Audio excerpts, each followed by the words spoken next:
আজকে আমরা একটা অনেক রোদ পড়েছে, এখন আমরা একটা ডিম ভাজা এক্সপেরিমেন্ট করবো।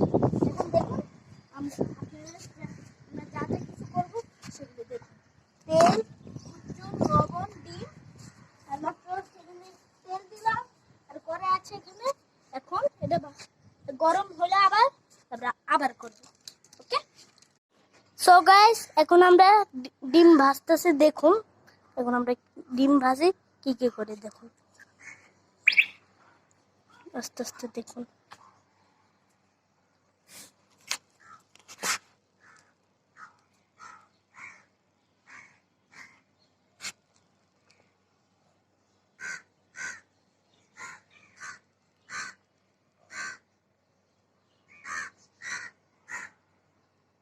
চুলাই